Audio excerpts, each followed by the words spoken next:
it was back in the start.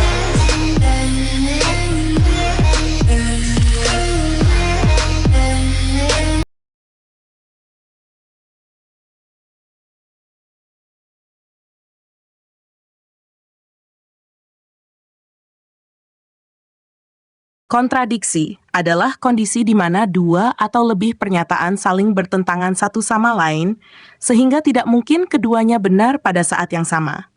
Berikut adalah beberapa contoh kontradiksi dalam berbagai konteks. 1.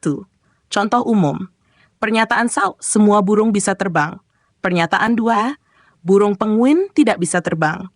Dalam contoh ini, kedua pernyataan bertentangan karena pernyataan pertama mengklaim bahwa semua burung dapat terbang, sementara pernyataan kedua memberikan contoh spesifik dari burung yang tidak bisa terbang. 2. Contoh dalam kehidupan sehari-hari. Pernyataan 1, saya sangat menyukai makanan pedas. Pernyataan 2, saya tidak bisa makan makanan yang pedas sama sekali. Di sini, seseorang tidak bisa secara konsisten mengklaim menyukai makanan pedas dan tidak bisa memakannya pada saat yang sama.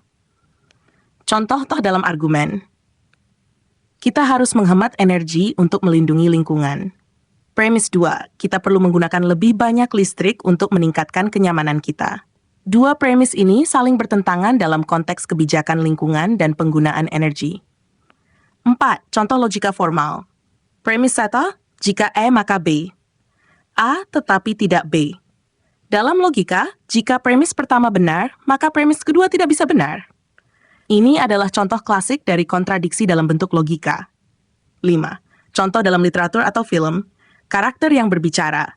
Saya tidak percaya pada cinta, tetapi saya sangat mencintai seseorang. Dalam konteks ini, karakter menyatakan ketidakpercayaan pada cinta, tetapi pada saat yang sama mengaku mencintai seseorang, menciptakan kontradiksi. 6. Contoh dalam persetujuan dan penolakan. Pernyataan 1, saya setuju untuk pergi ke pesta. Pernyataan 2, saya tidak akan pergi ke pesta itu. Kedua pernyataan ini tidak dapat berlaku bersamaan, karena satu menyatakan persetujuan untuk pergi, sementara yang lain menolak. Contoh dalam rencana dan tindakan. Pernyataan 1, saya ingin hidup sehat dan berolahraga secara teratur. Pernyataan 2, saya tidak punya waktu untuk berolahraga. Di sini, seseorang menyatakan keinginan untuk hidup sehat, tetapi pada saat yang sama menyatakan ketidakmampuan untuk melakukan tindakan yang diperlukan. Kesimpulan, kontradiksi dapat terjadi di berbagai konteks dan dapat mengganggu pemahaman atau argumen yang diajukan.